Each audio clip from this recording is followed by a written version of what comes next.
Clarity on Fire, a podcast for people who know what they don't want out of their life and career, but aren't sure what they'd rather be doing. In a world where it's easy to exist, but hard to feel alive, we, Kristen and Rachel, two certified life and career coaches, are here to help you cut through the information overload, get unstuck, and focus not just on how you can have a career you're passionate about, but how to create a whole life that feels fulfilling.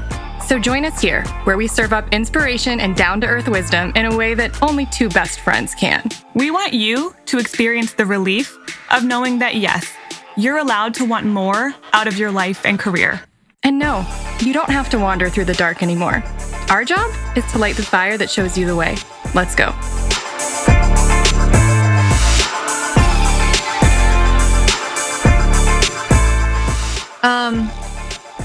This is going to be old news by the time they hear it, but you know that huge ship that was stuck in the Suez Canal? Yes.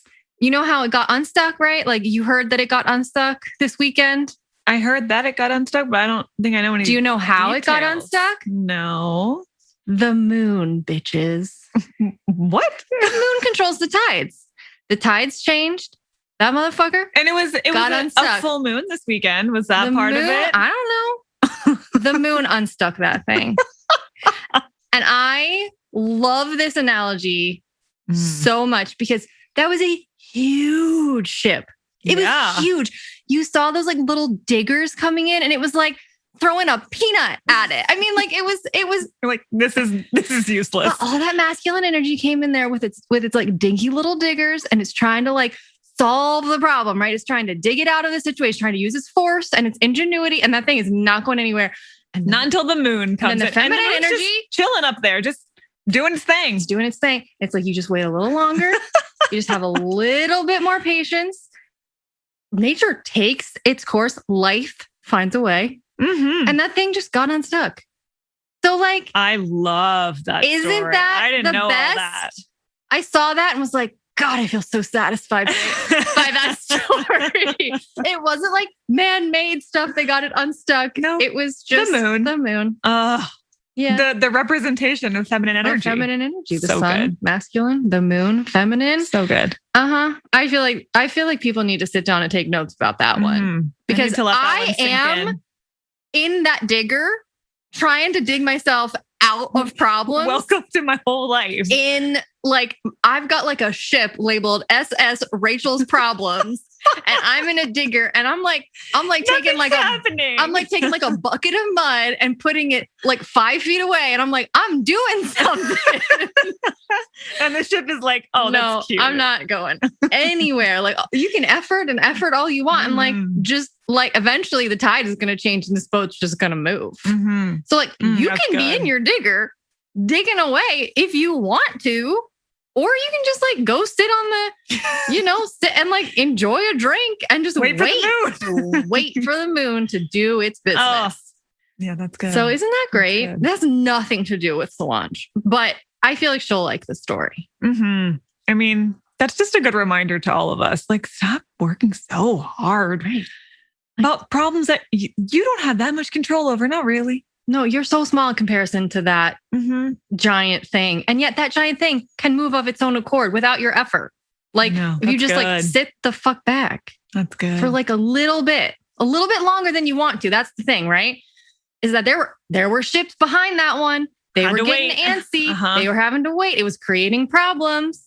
Like there was no better. Anxiety was building. Yeah, but there was no better solution than just waiting for the universe to do its thing, which it often will do. And you want to know what actually does relate to Solange? And even if you didn't use any of those diggers, it would have done the same thing.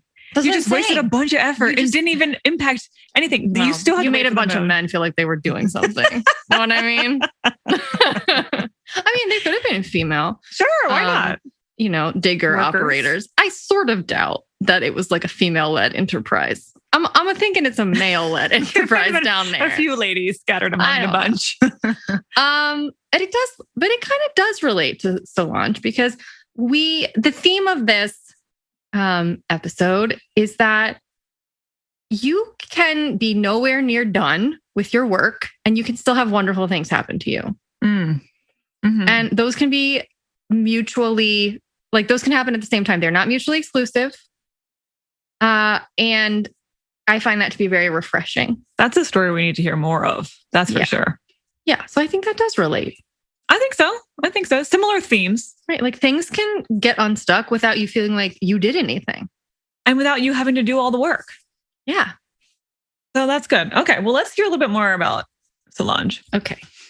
Solange is a 26-year-old woman living in Brooklyn. When she's not doing her day job in insurance, she is an artist finding her way. A firm believer that people have the power to change their lives, she enjoys cozying up to the personal development genre and is working on her first novel. Oh, I love that. A feat she never thought she could actually accomplish. Although the journey has not been without endless self-questioning, such as the classic, what am I doing with my life? She's excited to see what the future holds and hopes to spread the personal development gospel to others like her. Oh, I can't wait to read Solange's novel. I know. I brought it up at the end and I forced her to commit to coming back on the podcast when she's written a novel. Yes, please. They have a few clients writing books. I've had many right now. Yeah. I've had many clients in the process of writing a book or decide to start writing a book and a lot of them novelists. Well, fun.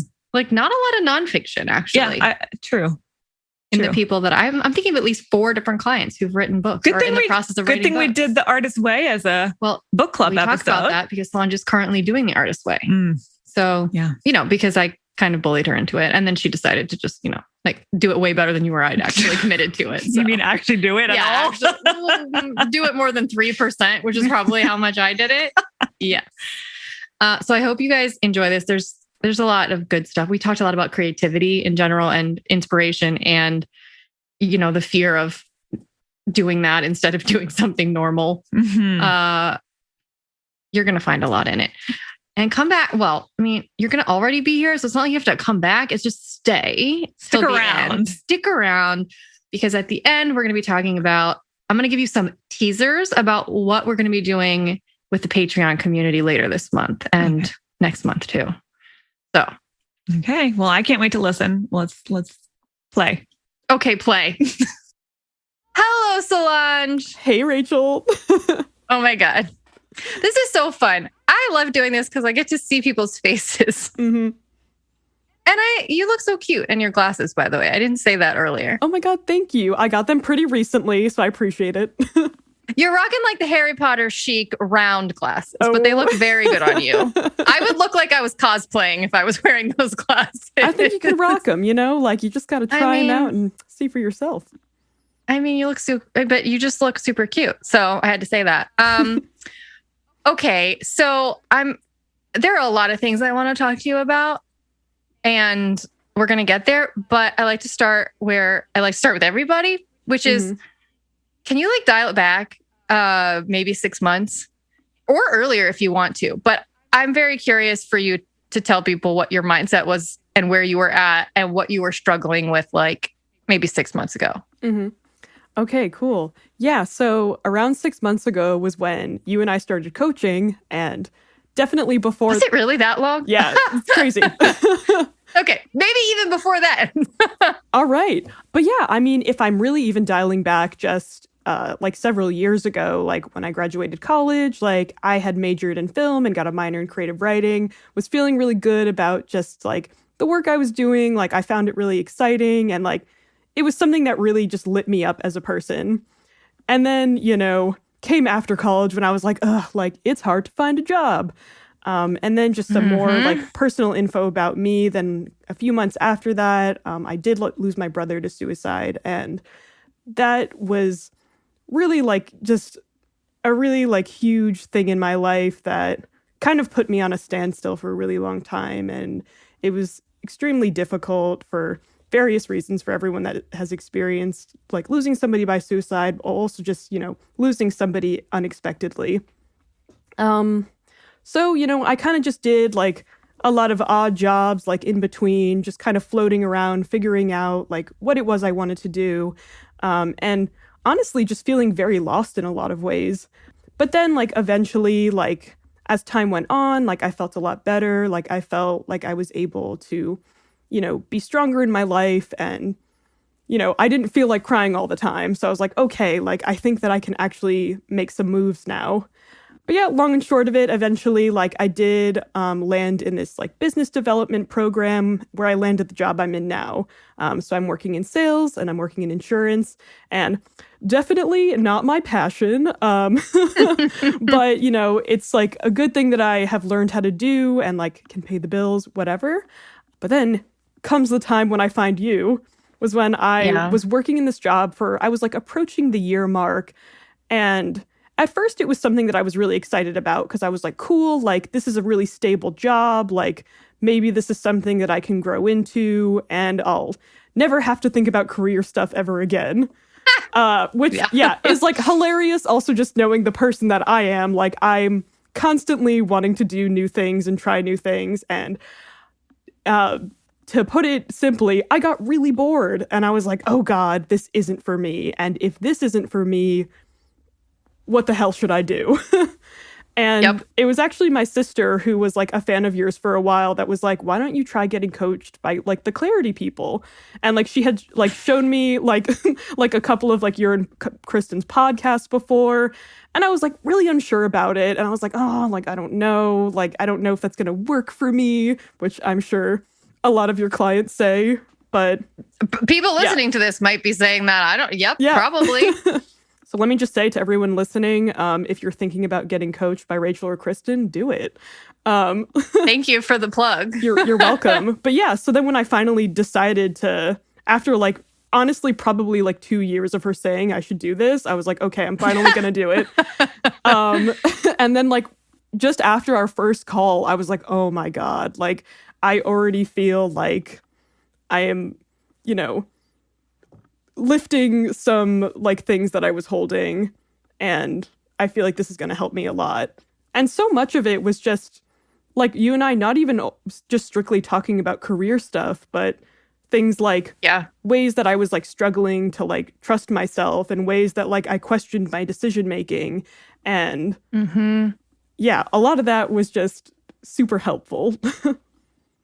I think you are one of those people, and I think a lot of people see themselves this way too, or can resonate with this, that you are the kind of person who has an artist's spirit. Mm-hmm. You are. I mean, like you went, and the fact that you went to school for film and creative writing only kind of confirms the fact that you are an artistic person. And it also, it just radiates off of you. Like I look at you and I'm like, well, yeah, of course that girl went to film school. Like she looks exactly like she belongs there in the best way. And like, so to put you in, so then to imagine you in like insurance sales, it doesn't quite vibe. Yeah. Not that people can't wear multiple hats, but that, you were subject to a lot of the same stuff that happened to me, that happened to Kristen, that happens to a lot of people, which is, I went to school for something I was really interested in. And then I graduated, and real life requires you to make money. And I didn't necessarily know how I was going to translate, my artistic self into a money-making person. And I needed a job. And so I needed to just find something that would pay me. And then you kind of get a little bit stuck there. Not to mention the fact that you went through a really difficult, traumatic event in your life where you didn't have the space or capacity to think about yourself or what you wanted to do. You were just surviving for a long time. And so, you can do that for years until you wake up at some point and you start feeling a little better. And then you're like, oh crap, why am I here? And what am I doing? But what I noticed, and I don't think you're going to disagree with me because you've probably heard me say this to you before. What I noticed was that you fell into the same kind of trap that a lot of people fall into after they've been in a situation for a number of years that's not right for them, is that you started questioning, what's wrong with me? Not what's wrong with this situation, not why am I not compatible with this, but why can't I make this work? What is it about me that can't be happy in this situation? Which when you zoom out, it's like, well, of course, this artistic spirit is not going to be satisfied by this, like, kind of basic ass insurance job, right? Like, of course. But when you're in it, you really don't see it that way. You look around and you see other people having a fine time. So you're like, well, what's wrong with me? Why am I so weird? Why can't I make this work? I saw you struggling with that when we first met. Yes, 100% that was a huge struggle, and something that like I still even struggle with and I have to like remind myself of. But yeah, that was definitely like in all of our earlier conversations where I was like, I just don't understand. Like, this is a good job, it's a stable job, like I'm getting paid well. Yep. Like, what gives? Yeah. And so what did you think was wrong with you? I think it would be interesting for other people to hear, well, what is it that you thought was weird about you that couldn't make this work? What did you worry about? I think like the main thing was like, I just felt guilty. I was like, I'm just clearly a person that's like unable to be grateful for the good things in her life. But really, like the main problem was that like I was just doing things that were just totally not aligned with who I am. And that was what was stunting me, not like my lack of gratitude. Yeah. Isn't it? I don't know why we do that. It's good conditioning. Whatever it is, it's very good conditioning that we all seem to default to. I'm not grateful enough, or I'm not, there's something missing within me that's making this hard for me. And as opposed to being confident enough to say, no, I'm good. This is just clearly not right for me. And this is misaligned. Nothing wrong with that. Misalignment happens, but I don't need to stay here. I think one of the other hangups that you had, I'm just calling out all your hangups. Sure.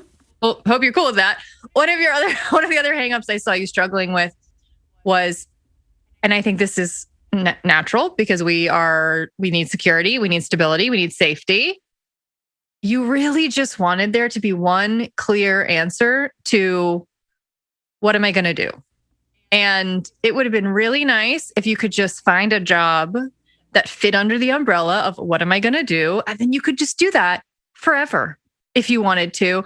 And that would just be the answer. And you would never have to do any more thinking or failing after, or even like experimenting. You could be safe. The entire journey would be happy and safe.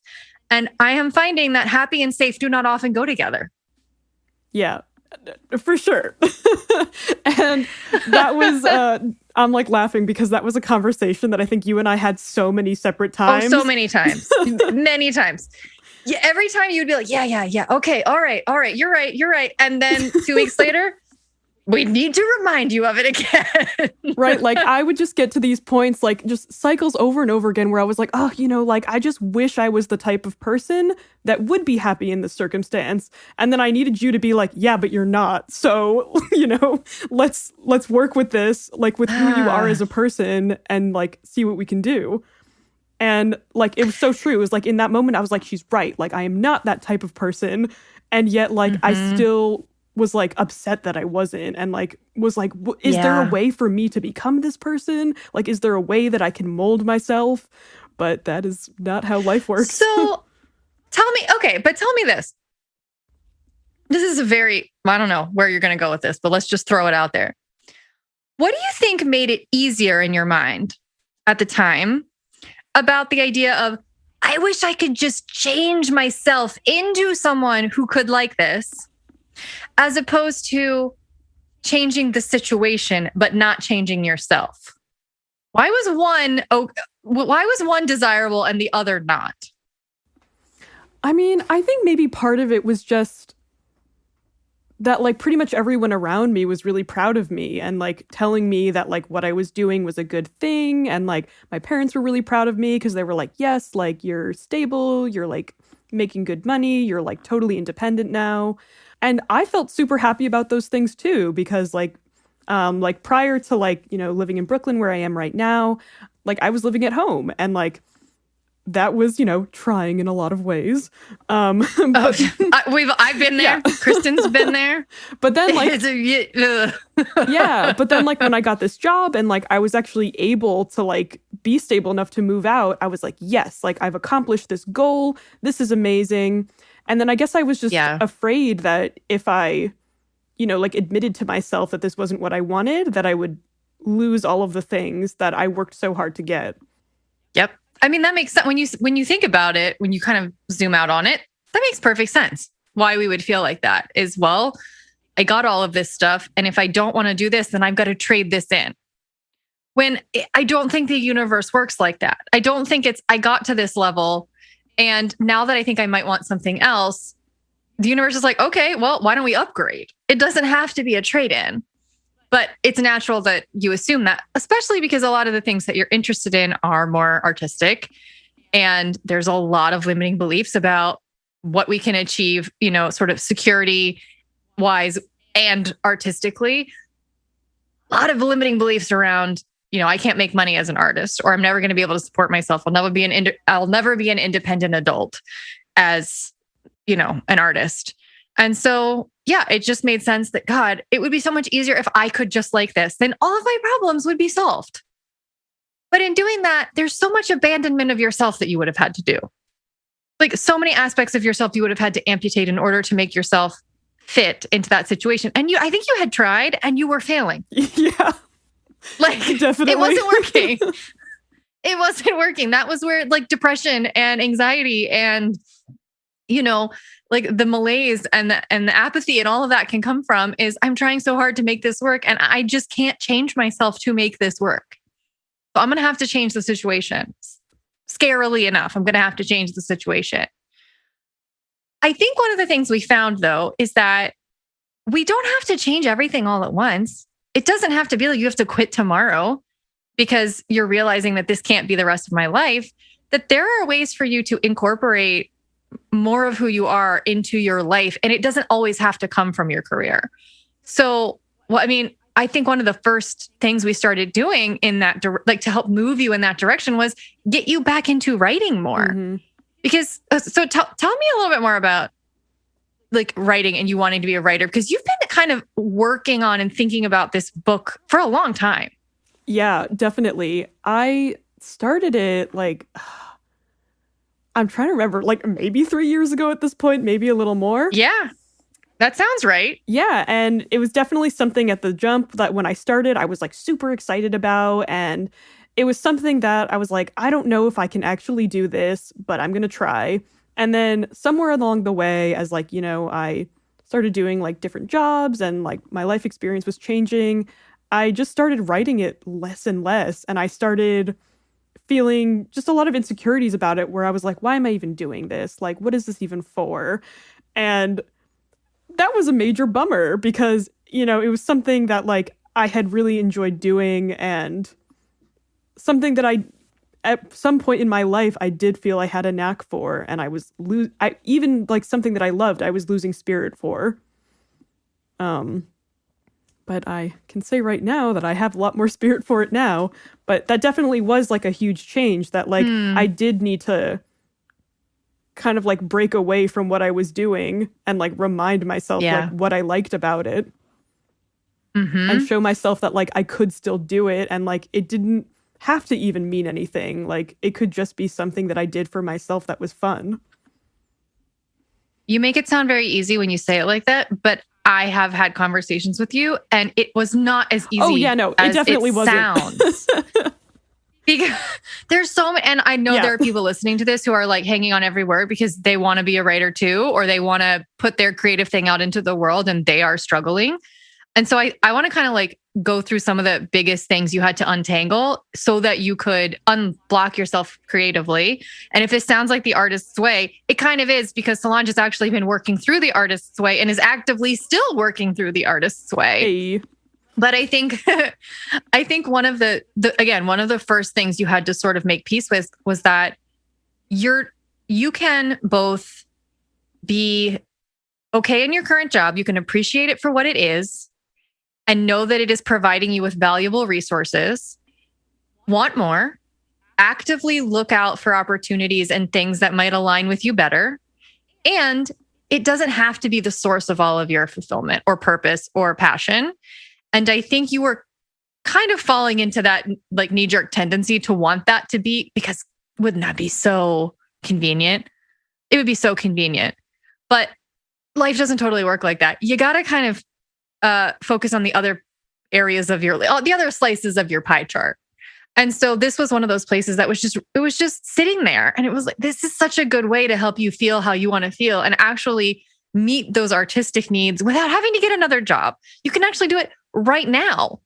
And so, so that was one. But then I think convincing you to work on it more was another little bit of a hurdle, maybe not quite as big. But I think that, I don't know, from what I remember, I think that you struggled because you had a lot of those hangups around, well, is it going to be good? And is anyone going to want to read it? And like, is it going to be a waste of time? And what if I never get it published? And you had to make a pretty big switch, I think, between that and like, no, I can just write and it can just be for me and it can just be fun and it doesn't have to be anything else. And the more I do it, the more I'll like it and the more I'll want to do it. But I think you had to start in order to convince yourself of that. Yeah. And 100% that's true.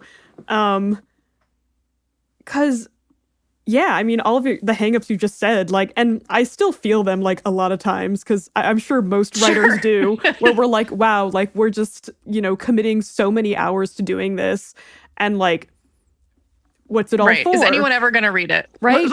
And I think part of that too is just maybe just our, capitalist society rearing its ugly head of like, why should you do things if they're not going to like provide for you in some financial way? Because I think that was also a big hang up for me just creatively in general, that I was like, is being in a creative career going to be lucrative? Like maybe that's something that I should give up because it's not going to be, or at least I told myself that because like I had such deep fears about being like, the quote starving artist. And I was like, well, I don't want that. That's really scary. Like, I don't want to do that. Like, let me just get a stable job and try to do my creativity like on the side.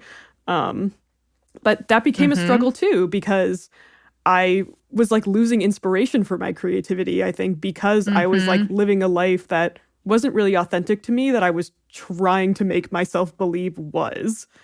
So yeah, it was super hard in the beginning to get back to it and get to a place of like, even just like somewhat consistency.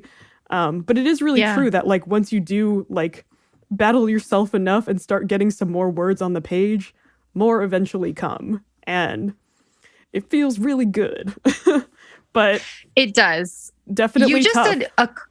You said a couple of really big things that I want to highlight. One is, Liz Gilbert in Big Magic, which such, amazing book. Yeah. More Than the Artist's Way, my favorite book about creativity. Kristen and I did a book club about it. Oh my God, almost 3 years ago now. It was like May of 2018, I think.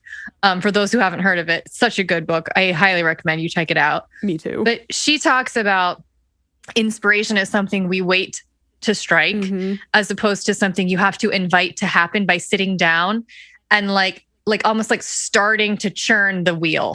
And like the more you push it, the more momentum the wheel gets. And inspiration is something you have to work to cultivate, not something you wait to happen. It's an active thing, not a passive thing. And you have experienced that momentum grow as you sat down and invited it to happen, which is awesome proof. The other really big thing that you just said, I don't even think you realized that you said it, so I want to point it out, is that you said this job, in my job situation, I wasn't feeling inspired. I wasn't feeling creatively connected. So of course it makes it hard to want to work on a book, a side project that who knows will ever see the light of day, that it's just for me.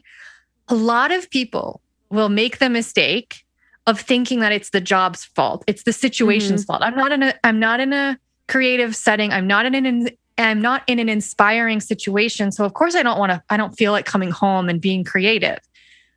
You just said the reason I actually wasn't inspired was not so much the job. It was that I was trying to be someone I was not at the job, and I had no energy, and I was being so inauthentic that I wasn't connected to my intuition or my inspiration or any of that. And that what's interesting is that when you gave yourself permission to be at the job and not feel like you had to be somebody else, that you could be at the job and not like it, that you could be at the job and just clock in and clock out and do your best and not need to make yourself mold to the parameters of this job, that actually made it a little easier for you to access your inspiration and your creativity. It was actually just you being authentic that opened it up, not you changing the situation that opened it up. Totally. That's a pretty cool point for people who are afraid that like, I can't access that side of myself because I'm doing something boring or I'm doing something that's misaligned with me. No, not necessarily. Mm-hmm. In fact, there's lots of creativity that could be waiting for you in some other corner of your life, but you have to be willing to, I think you have to be willing to try to make the other thing work for you. For sure. Yeah, no, I agree. And like the point you were saying about like Liz Gilbert, I mean, Big Magic is amazing, as we already said. Everyone should read it. But I'm also reading, like in the midst of reading The Artist's Way right now. And like she has a really similar point about like, waiting for inspiration to strike and how like it's something that like when you're like doing the thing, like the inspiration comes. Like it's not really the other way around. And like I really just want to ram that home to everyone because it is like so true. And like what she says is that like a lot of people think that accessing their creativity is like really difficult and they should just like kind of do other things instead. But like the reality of it is that it's harder to like not live authentically than it is to live authentically. And like once you kind of like get yourself in that rhythm, like you start realizing that. And like, I think that I've definitely like seen that happen to me, like just like in these past few weeks where like when I am like tapping into that energy, I'm like, wow, this really is better. And like, I feel better about myself and I feel more confident in myself. And, it all seems so simple, but it's like a hurdle you have to get over in your mind.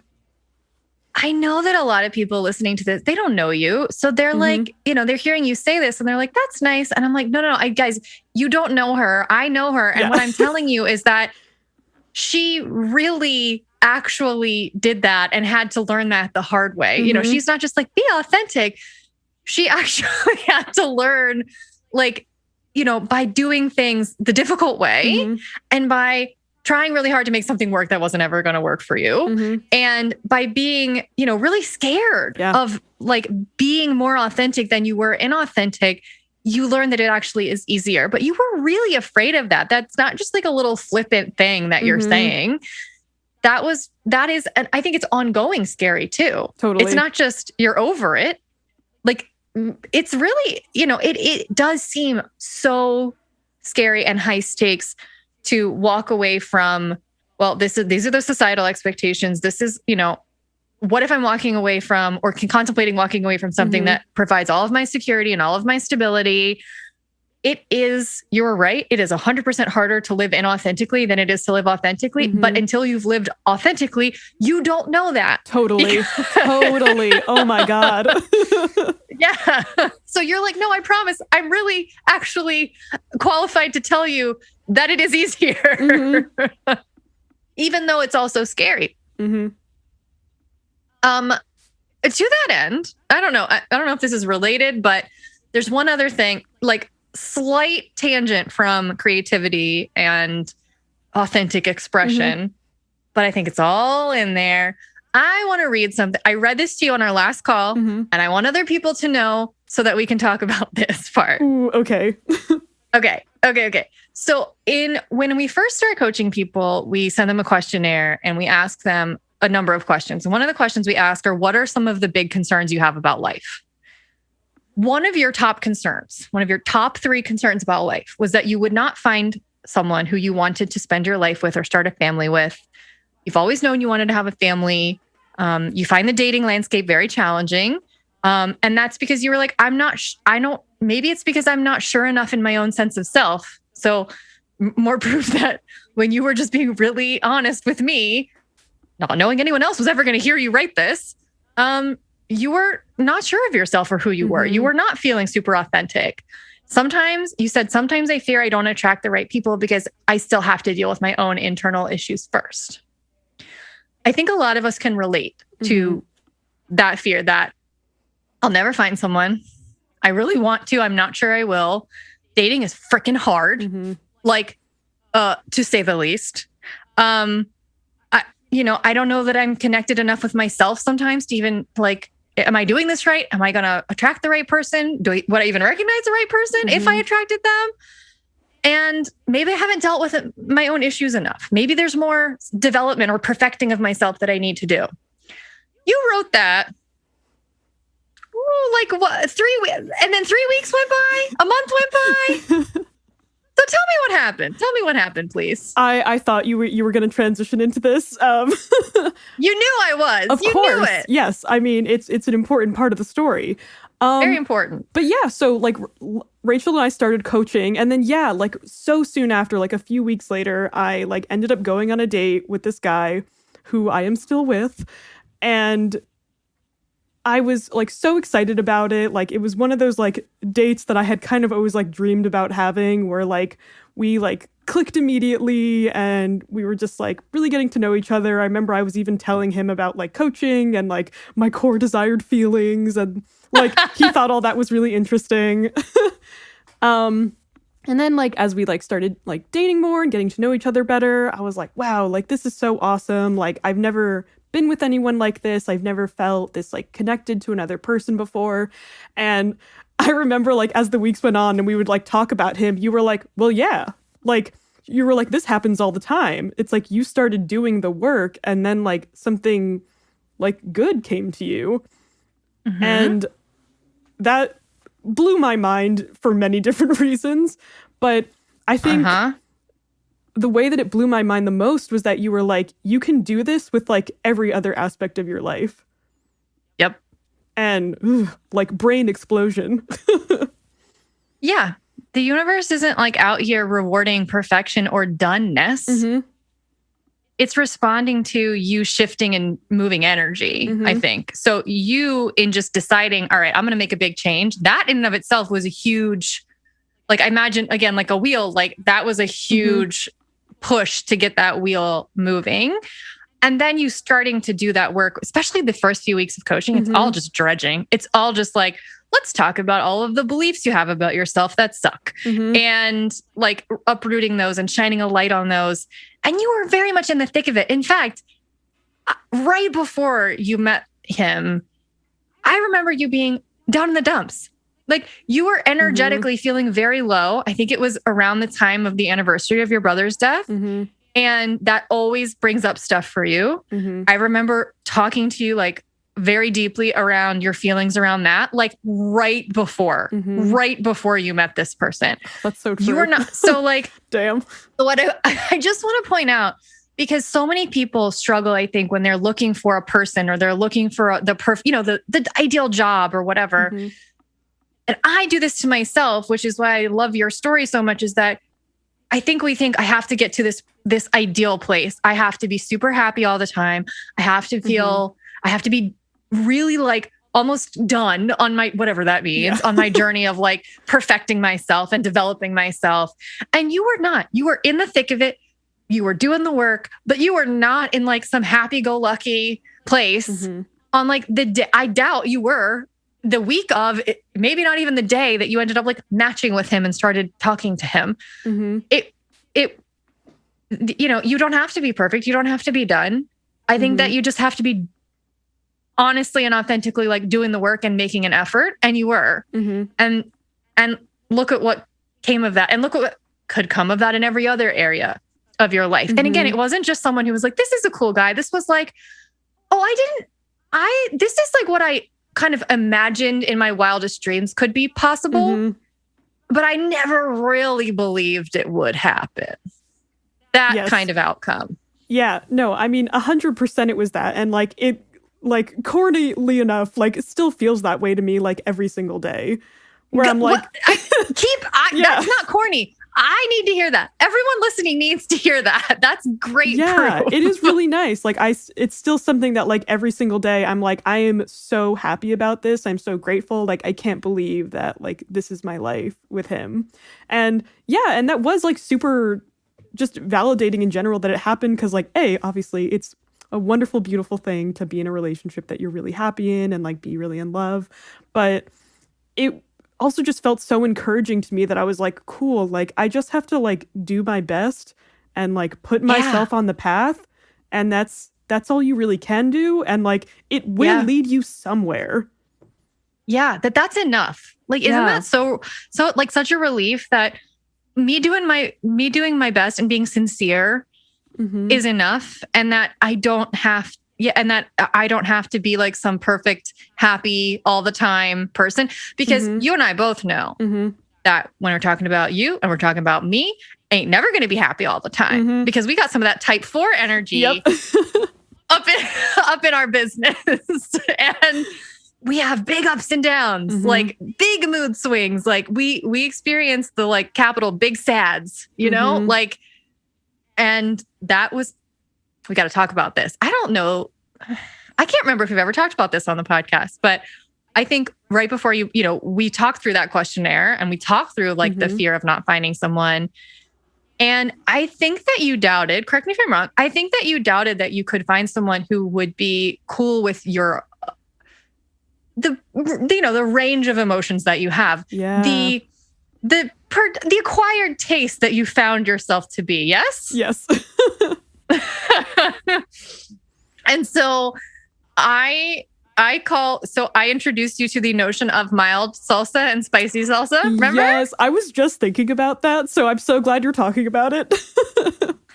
I use it all the time, especially with my type 4 clients, because we are the people who, by nature we are a lot, like, no doubt about it. We are intense, but we also think that we're even more different than we are. Like that's one of the flaws of type 4s is that we think we are uniquely flawed, or uniquely like too much. So I introduced you to the concept of spicy salsa, which has helped me so much. I made this up when comparing me and Kristen one day, and like, she's going to be fine. Like, guys, when you're hearing this, don't be upset. Okay. Like Kristen is fine with this analogy or else I wouldn't be sharing it. But I told Solange, I was like, listen, there are mild salsa people and there are spicy salsa people. The mild salsa, you put that on the table, everyone loves it. They eat it up. No complaints whatsoever. Like it is there on the table to share communally for a reason. People like it.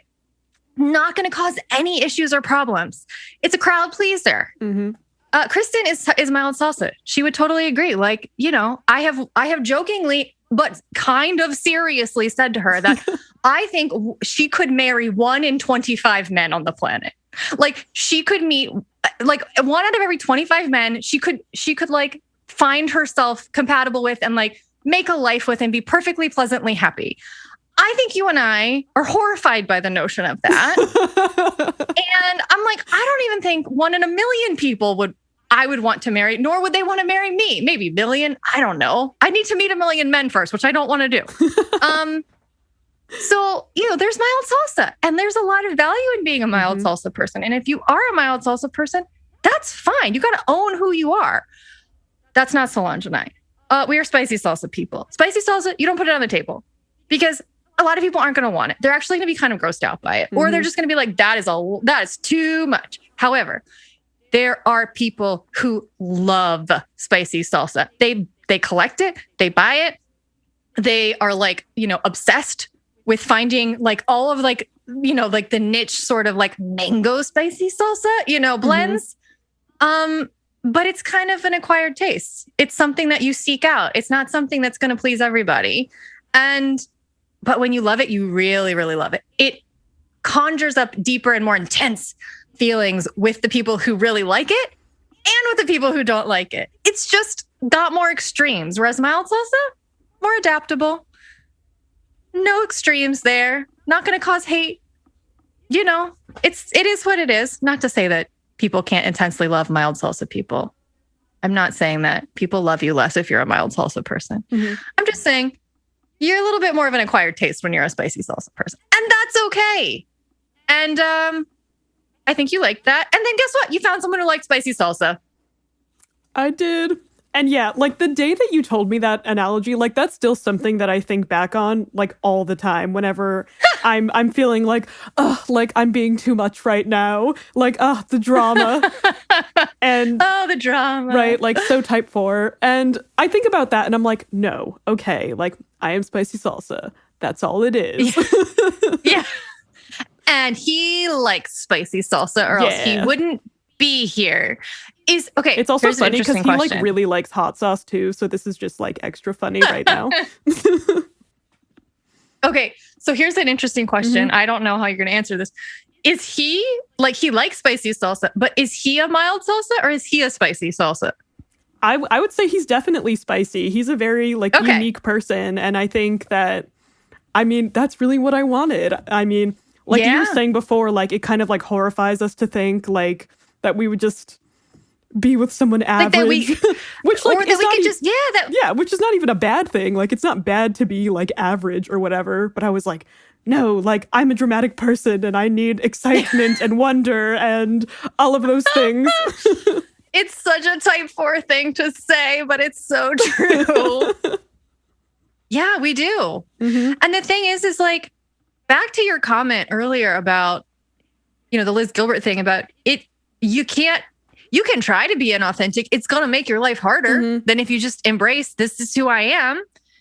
And I think especially, you know, for a lot of type 4s, we do feel a little bit of shame in being like the dramatic person and the one who's like, who requires a lot out of people and things and who just like can't fathom doing things or being in a situation that's just like, oh, that's fine. Mm-hmm. That's nice. It's like, no, that's not going to cut it for me. Mm-hmm. Like I've seen too much. I know that there is more possible than this. And so I can't just like be okay with mild salsa when I know spicy salsa is possible. Mm-hmm. So I got to lean into that. And like, I think we got to trust that if that's what's authentic for you, then life's actually going to be easier than if you're trying not to do that. If, you know, you're trying to make that not the case. Totally.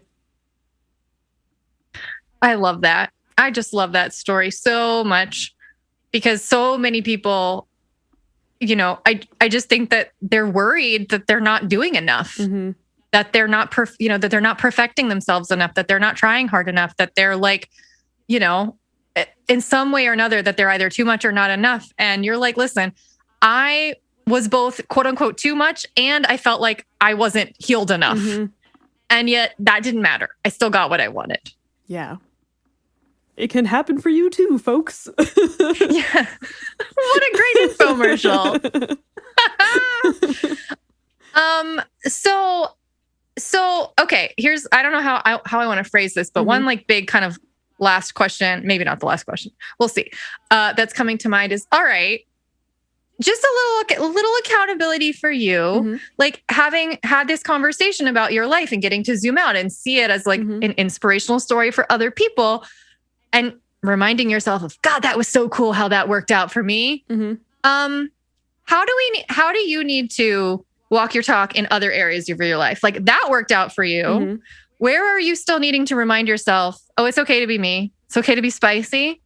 Things can work out even when I'm a messy work in progress. Like, where do you need to apply that thinking in your own life? I think like so much of it still, and really the reason I started coaching was based on just like career stuff. And like, I don't even want to call it like a career. Let's call it a lifestyle change. Like there's just still like a lot of ways that I feel like I'm living my life where I still like every day have like a lot of those like doubts and second thoughts of like, am I doing the right thing? Like, what should I actually be working towards right now? And like, even though there are like so many things this year that I do feel like I've like improved upon and I feel better about, like 100%, like it's still like, I think if there's like one main thing I've learned on all my years on this earth is that like the journey like literally never stops and that it is like a constant like work in progress every single day and something that you have to be like really mindful about. And like, you're going to have days that are really shitty. You're going to have days where you're like, I'm completely failing at everything. And like, why am I even trying? And like, this is pointless. And like the negative thought loop just continues.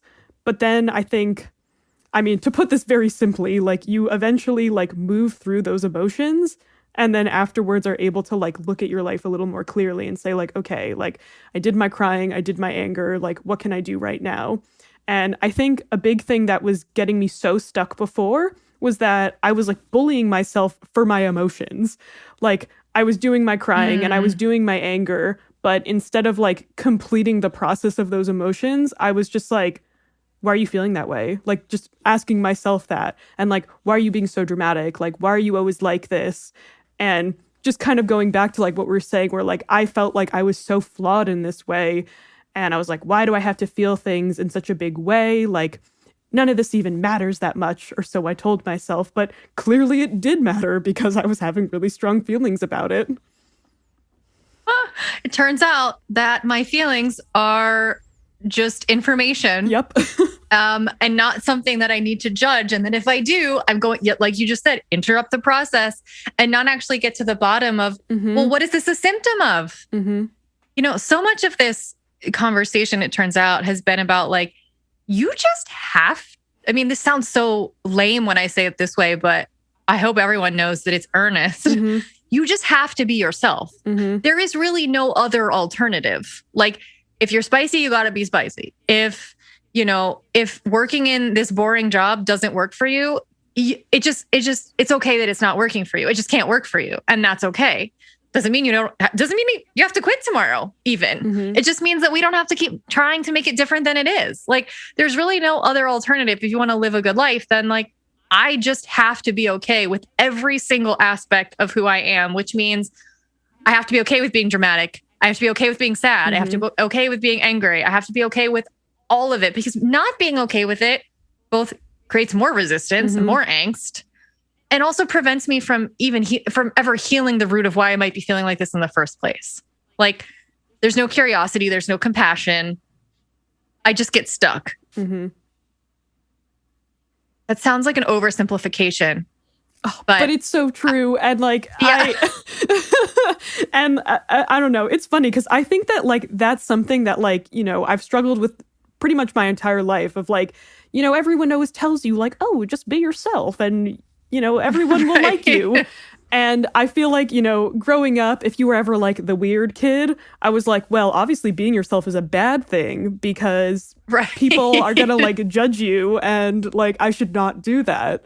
And I think like probably like operating that way for many years, you know, bled into my psyche a lot. And like, it wasn't until like I got much older that I was like, oh, actually, it is a lot better to be yourself. You have a better time. You make better friends. Like, you have like more authentic connections with like people and like the world at large.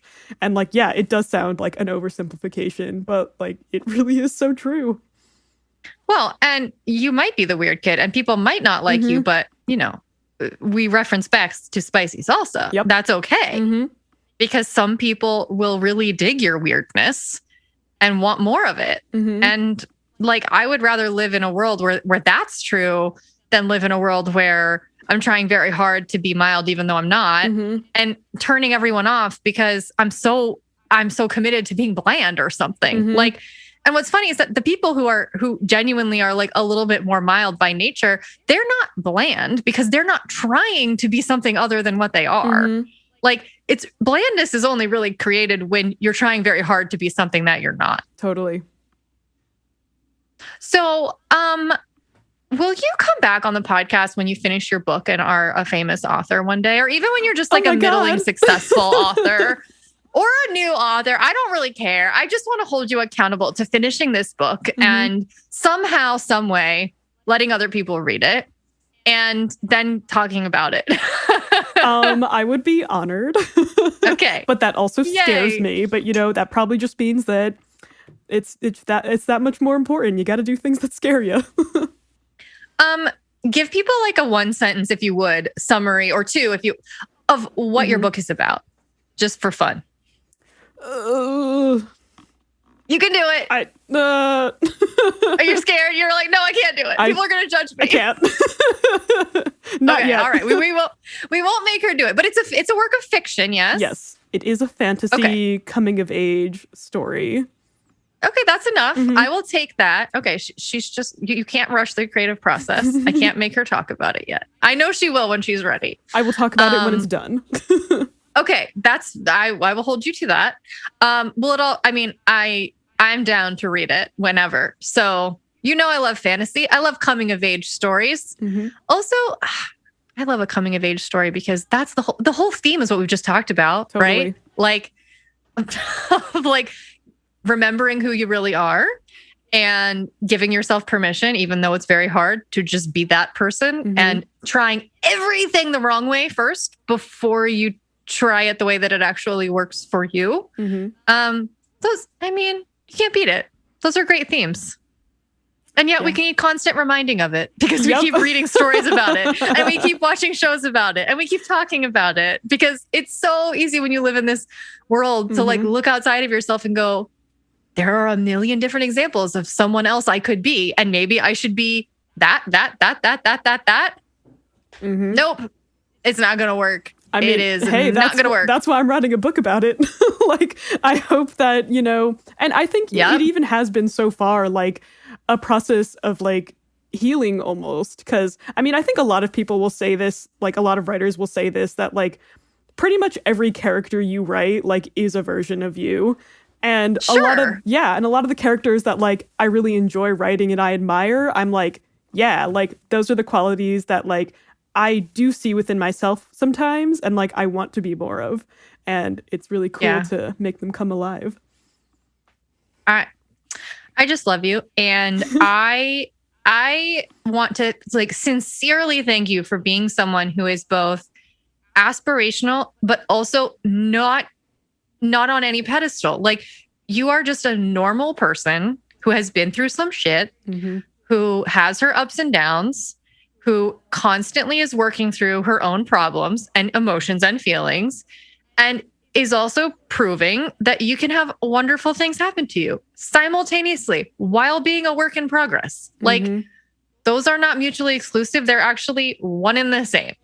So I love these types of conversations because I don't want anyone to feel like they have to wait to be happy or wait to get something good or wait to figure out who they are until they're quote unquote done. And like, you're like, no, I'm figuring it out as I go. And I'm accruing more and more happiness and clarity as I go. Like, thank God. That is so relatable and helpful and attainable. Attainable. You know what I mean? Like it is actually attainable. It is not something that we have to sweat and strive quite so hard for. Maybe something we just have to allow to happen as opposed to try to make happen, which, oh God, sounds really easy. And I'm the worst offender at that. So we'll just leave it there. No, but for sure though, like, I think so many of us probably like listening are always trying to like be perfect. But like, do we expect perfection of other people? Like, no. And like, does perfection even exist? Like, what even Definitely is that? not. Like all we really can do is just be a work in progress. And like, we will see that like incrementally, like things just only get better every single day if you're trying. And that's all we can do. Okay. Well, this is awesome. Thank you. When you're ready to like talk about your best-selling fantasy coming of age novel, I'll be here. Oh my God. Thank you so much. This was so fun. Okay. I'll talk to you soon. Talk to you soon. Bye. Bye. Okay, we have some updates for you about our Patreon community. For those of you who are in it, or for those of you who have been thinking about joining. Which is lit. It is lit. I don't know if people say that anymore, but I also am too old to care at this point. I have a 19-year-old brother who is supposed to keep me up to date on such things, but he is kind of slacking. So I feel like I'm always behind. And he always rolls his eyes at me. Yeah, I mean, I do understand now how older people get out of touch because you don't give a shit. I just don't care. Yeah, you just don't. So anyway, okay, so many updates about the Patreon community. One is that we had our first community hangout hosted by Madison. It was a book club. People seemed to have a really great time. Response to that. Good turnout, great response. And we've asked for feedback and we've been brainstorming about what are we going to do next month and, the following months. And it's not always going to be a book club. I think there's interest in having a regular book club, maybe not every month. Maybe that's too often. Maybe an every other month situation. We'll figure it out. But in April, I'm giving you a teaser. We are bringing on an expert to do a little facilitation. I actually might show up to this one because I want to receive I know, this one sounds so exciting. So Francisca, who has been on the podcast 3 different times, is going to facilitate a breathwork session, like a group breathwork thing for the patrons. And you guys, she is legit. Like we've She's each worked legit. with her individually. We've had breath a work lot with of her. people that we know work with her. Everyone raves about Francisca's breath She's work. so excited to do this too for the group. And this is only for our Patreon community members. Yeah. She's We're gonna actually do a it member live. of the group. And I asked her, would you be willing? She was like, hell yes, I would be willing to do that. So as of the time you're hearing this, we will have nailed down a date and time and later. It'll be late April. We haven't yet because we're waiting on feedback at this point we're trying to give everyone a vote so that we can decide what are the best days and times to do these. So by the time you hear this, there will be a date and time for that. So if you join, it'll be posted in Patreon and you can like save the date. I'm really excited about that. Another So fun thing that we're doing. There's actually two more things I'm talking about. There's a lot. So the other is that we again, that is for flame tier people. So there's the $3 tier, which is really just like the tip jar and you get occasional bonus content. Mm-hmm. The $6 tier is for the community. So that's the occasional bonus content plus the monthly hangout live hosted by Madison on Zoom. This time going to be kind of co-hosted by Francisca because of breathwork. Mm-hmm. And a quarterly hangout with Rachel. And in addition, there's kind of a new bonus, a new benefit to the flame tier now, which is the Discord group. So we started a server on Discord, which is just like a platform, kind of like Slack. It's very similar to Slack. I think it has more features actually than Slack. Does because it's not really for professional use. It's more for like fun and friends. And I think a lot of people listening are probably here. They probably use Slack for their work. Yeah. But this is like a more fun, casual version of that. It's kind of like for your Dungeons and Dragons club. Know what I mean? It really is though. Like, is it really? Oh, for sure, Kristen. You are not nearly in with the nerds enough to know that like those are the type of people who are doing that. Also, don't look at people with that judgment. I'm sure it's a really fun game, and I think people have a great time playing it. I had friends in high school who did play Dungeons. What I'm saying is that I honestly didn't know if that was still happening. Oh, people! It's been going on for so long. I was like, is this still a thing? Yeah. Yeah, it's definitely still a thing. Cool. And that's kind of, I'm like, this is a place where you would gather with friends and like you'd have a private channel where you talk about things. More for like these kind of communities that we're building. No, I'm sure it's for that. It was more like, no, I think the nerds started Discord and I think that it's like been appropriated by people who aren't quite as nerdy. So we're doing that.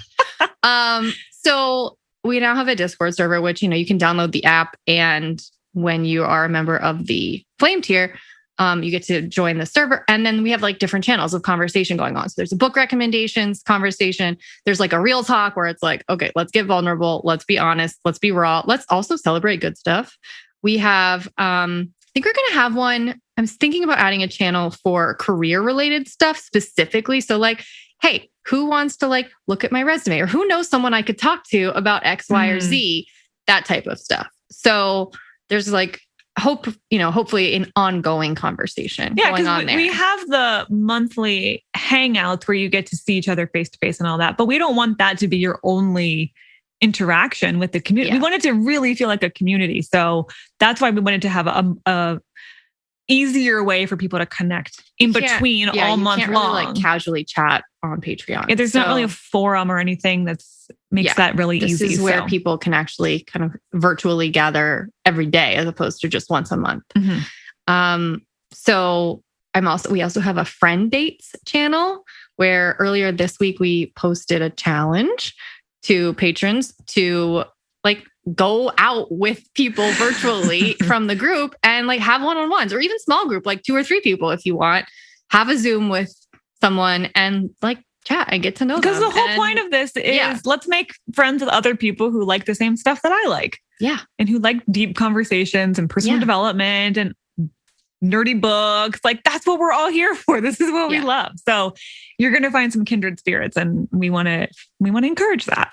So if any of that sounds good to you, link for Patreon info, link for Patreon is in the show notes, or you can literally just go to like patreon.com/clarityonfire. It's not hard to find. You got 2 tiers to choose from.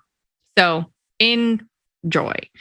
The other thing I will say is that we are going to be doing our first Rachel like live hangout in May. I think it'll be, I have it tentatively planned for the first week of May. It may change based on the feedback we get, but it'll be like the first 2 weeks of May, we will do our Rachel hangout. And I'm thinking, based on what I'm hearing from the people who are our members, what they want, at least first, is I think they want an AMA. They want to ask us anything. Sure. So we'll do, anything. Yeah, sure. I'll talk about anything, especially with a small group of people who are paying me to talk about it. Yeah, sure. Right. We'll do it. Yeah, we're open books. And I think we're actually going to record those. So people in the Flame tier will actually get the replay of that. We don't record the monthly hangouts, but I don't see why you and I can't record. I think we should record that. Even if people are there live, if you don't want to be recorded, just watch older ones. Turn your camera off or something. Mm-hmm. I think this is also, we haven't explicitly said it, but you've hinted at it, which is if you join, you also get to help create what this thing turns into. Well, that's what I'm saying. We're asking input. Our we want this to feedback. Be kind of like a little bit of a democratic process where you can tell us, hey, we want this, and we'll take it into consideration and maybe adjust accordingly. Yeah. Would you create a bonus content about this? I might. If you are a member and you ask me to do something, I might do it. That's your best chance of getting me to do something. It's not just hear us, we're giving you content from down on high. Here's what we're giving you that you didn't ask for. Though I'm also going to be doing plenty of that too. Sure. But we do want your input. And if you're a member, you get a voice. Yeah. So I hope any of that sounds exciting. And if it doesn't, well, that's fine. Just come back next Friday for a brand new side chat. And that's that. All right. Well, we'll see you next week, or we'll see you in Patreon, or both. Okay. Bye. Bye.